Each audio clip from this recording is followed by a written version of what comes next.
오늘 우리에게 주시는 하나님의 말씀은 사사기 6장의 말씀입니다. 우리가 함께 볼 말씀은 사사기 6장 말씀 중에서 36절부터 40절까지의 말씀입니다. 제가 주님의 말씀 대독해서 읽도록 하겠습니다.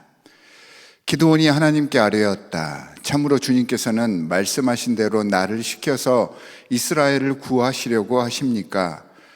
그러시다면 내가 양털 한 뭉치를 타작마당에 놓아두겠습니다.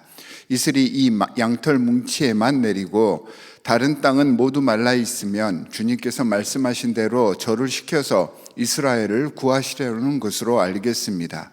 그러자 정말 그렇게 되었다. 기드온이 다음 날 아침 일찍 일어나서 양털 뭉치를 쥐어짜 보니 양털 뭉치에 내린 이슬이 쏟아져 그릇에 물이 가득 찼다. 기드온이 또 하나님께 여쭈었다. 주님, 저에게 노하지 마십시오. 제가 한 번 더 말씀드리고자 합니다. 양털 뭉치로 한 번만 더 시험하여 보게 하여 주십시오. 이번에는 양털은 마르고 사방의 모든 땅에는 이슬이 내리게 하여 주십시오. 그날 밤에 하나님은 그대로 하여 주셨다. 양털은 말라 있었고 사방의 모든 땅만 이슬로 젖어 있었던 것이다. 주님의 말씀입니다. 하나님께서는 연약하고 소심한 기드온에게 나타나셔서 이스라엘을 위한 구원의 사역을 맡겨주셨습니다. 하지만 하나님께서 그에게 영으로 임하시고 말씀으로 확신을 주셨건만 기드온은 여전히 자신이 없었던 것입니다. 오늘 34절에 보면 주님의 영이 기드온에게 임하셔서 하나님의 뜻을 보이셨고 또한 말씀을 통해서 세워주셨지만 기드온은 여전히 소심하고 의심 많은 그러한 모습을 보이고 있습니다. 기드온의 모습은 현대 우리 신앙인들의 모습과 너무 많이 닮아 있습니다. 하나님의 은혜로 주님이 살아 계심을 알고 주님의 백성임을 알고는 있지만 실제 우리들의 삶 속에서 이 암과 우리가 알고 있는 그 믿음과는 전혀 다른 행동을 하고 연약하고 세속적인 결정을 하며 그 세속적인 결정에 따를 때가 너무나도 많습니다. 하나님의 부르심에 전적으로 순종하지 못하고 의심하면서 오늘 본문에 나오는 양털을 통한 표징을 요구한 것은 분명 하나님께서 세우셨지만 사사였던 그 기드온이 그의 신앙이 온전하지 못하다라고 하는 것을 우리에게 보여주고 있습니다. 그것도 한 번이 아니라 두 번씩이나 요청하는 것은 그가 그만큼 소심하고 또한 의심 많다라는 것을 알려주는 그러한 부분이기도 합니다. 이런 기드온의 모습을 통해 우리는 하나님께서는 비록 믿음이 온전하지 않은 사람일지라도 주님께서 인내하시는 가운데 들어 사용하신다라고 하는 것을 알 수가 있습니다. 이 말은 하나님께서는 우리의 부족하고 연약한 모습, 때로는 죄 가운데 있는 그러한 모습이지만 이런 우리를 주님의 사역을 위한 일꾼으로 부르고 계심을 알려주는 말씀입니다. 우리가 위축될 필요가 없는 것입니다. 하나님께서 우리를 주님의 일꾼 삼아 주셨으니 우리는 주님께서 맡겨주신 그 사명을 내 식대로 최선을 다하여 충성하면 되는 것입니다. 자, 이러한 일련의 사건들을 묵상하면서 기드온이 비록 소심하고 믿음이 연약했다고 볼 수도 있지만 꼭 그렇게만 볼 수 없다라고 느껴집니다. 왜냐하면 우리처럼 그도 너무도 엄청난 그 부르심 앞에서 연약해져 버리고 그래서 말씀만으로는 자신감을 가지지 못했던 것입니다. 머리로는 믿어지는데 가슴으로 믿어지지 않고 받아들여지지 않을 때가 있잖아요. 기드온도 바로 그러한 상황이 아니었나 생각을 합니다. 그렇다면 이럴 때는 어떻게 해야 할까요? 이런 상황에서 기드온이 한 일이 하나님께 엿줍는 것이었습니다. 더 분명한 확신을 달라고 하나님께 기드온은 매달렸던 것입니다. 적어도 기드온은 이 영적 비결을 알고 있었던 사람입니다. 기드온의 의심과 주저함은 여호와 하나님을 믿지 않기 때문에 생겨난 것들이 아닙니다.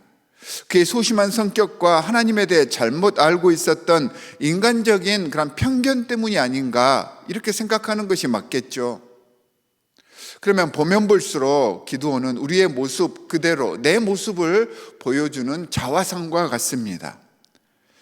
자, 이런 상황에서 우리가 해야 할 일이 기드온처럼 여호와 하나님께 여쭙고 부르짖는 것입니다. 기도하는 일인 것입니다. 머리로는 믿어지는데 가슴으로 도저히 믿어지지 않는 모든 상황 속에서 우리가 해야 할 일은 기도뿐입니다. 그렇게 주님을 의지하며 붙잡고 나아가면 머리로 믿는 것이 가슴으로 내려오게 되고요. 그때 하나님의 놀라운 능력과 권능, 하나님의 은혜와 사랑을 내 삶 속에서 실질적인 모든 모습 속에서 체험할 수 있게 되는 것입니다. 신앙은 단순한 성경 공부가 아닙니다. 아무리 성경적 지식이 풍부해도 그 말씀으로 인해 내 마음이 움직이지 않으면 신앙이 아닙니다. 기드온은 지금 하나님을 가슴과 온 몸으로 받아들이기 위해서 주님께 아뢰며 확실한 증거를 원하고 있는 것입니다. 처음에는 양털에만 이슬이 내리고 주위가 마르게 해달라고 요구를 했었습니다. 그리고 두 번째는 조금 더 어렵고 초자연적인 개입을 하나님께 요구합니다. 주변 땅은 모두 적셔도 그 가운데 있는 양털만은 말라있게 해달라는 것이죠. 이런 기드온의 기도에 하나님께서는 다 응답해 주셨고 그와 함께하고 계심을 증명해 주셨습니다. 의심 많았던 기드온이며, 그리고 어떤 면에서는 주님 앞에서 무례해 보일 수 있었던 그였지만 주님께 간구하며 부탁하며 주님의 살아계심을 확인하고 싶어하는 기드온의 요구를, 기드온의 그 몸부림침을 하나님께서는 인정해 주시고 그를 품어 안으시고 이해하시면서 그의 모든 요청을 다 들어주셨던 것입니다. 우리는 하나님의 도우심 없이는 이 세상을 이길 수가 없습니다.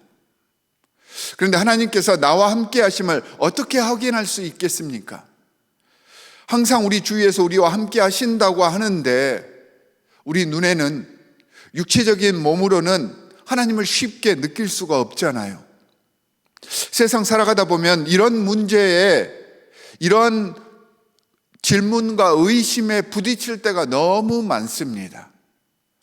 그럴 때마다 우리는 하나님의 말씀에 집중하며 그 말씀이 우리에게 명하시는 메시지에 귀를 기울일 수 있어야 합니다. 이 말씀을 씨름하듯 붙잡고 더 분명한 하나님의 뜻을 구하기 위해 혼자 하나님 앞에 나아가서 대화하고 주님을 마주할 수 있도록 몸부림치는 그 시간이 우리에겐 필요한 것입니다. 생명을 걸어야 할 때도 있습니다. 주님께서는 이런 모습을 보고 절대 모른 척하지 않으십니다. 절대 외면하시는 분이 아니십니다. 사랑의 주님께서는 불가능한 것들을 이겨내고 해결할 능력과 힘을 우리에게 분명히 허락해 주실 것입니다. 오늘 기드온의 모습을 통해 어렵고 마음에서 확신이 없을 때 더 주님께 간구하며 아뢰면서 나아가서 문제의 해결을 경험하고 승리를 쟁취할 수 있는 주님의 백성들이 되실 수 있기를 주 예수 그리스도의 이름으로 간절히 축원합니다. 함께 기도하도록 하겠습니다. 하나님 아버지, 정말로 감사합니다. 우리도 기드온처럼 연약하고 소심하고 의심 많지만 그런 순간일수록 기드온처럼 더 주님을 의지하고 기도하면서 주님과 대화하기 위해 몸부림쳐 보겠습니다. 이 지혜를 허락하여 주시옵시고 이 기드온의 영성을 우리에게 허락하여 주시옵소서. 하나님 아버지, 기드온이 하나님 앞에 나와서 하나님께 여쭈었던 것처럼 이게 바로 우리의 예배의 모습이 되게 하여 주시옵소서. 주님께 나아가기 위해서 정성을 다하여서 온 몸과 마음과 정성을 다해 주님의 이름을 부르며 주님과 만나기를 서원하는 우리가 될 수 있기를 간절히 바라오니 우리 디트로이트 한인연합장로교회 위에 함께 하셔서 진정으로 예배하는 공동체, 주님과 동행하는 공동체 될 수 있도록 역사하여 주시옵소서. 오늘도 이 말씀을 부여잡고 최선을 다하여서 주님과 동행하겠습니다. 주님, 성령으로 우리의 부족한 점들을 채우시고 주님의 자녀로서 당당하게 세상을 정복해 가게 하여 주시옵소서. 우리를 구원하신 주 예수 그리스도의 이름으로 기도하옵나이다. 아멘. 하늘에 계신 우리 아버지여, 이름이 거룩히 여김을 받으시오며 나라의 임하옵시며 뜻이 하늘에서 이룬 것 같이 땅에서도 이루어지이다. 오늘날 우리에게 일용할 양식을 주옵시고 우리가 우리에게 죄 지은 자를 사하여 준 것 같이 우리 죄를 사하여 주옵시고 우리를 시험에 들게 하지 마옵시고 다만 악에서 구하옵소서. 나라와 권세와 영광이 아버지께 영원히 있사옵나이다. 아멘.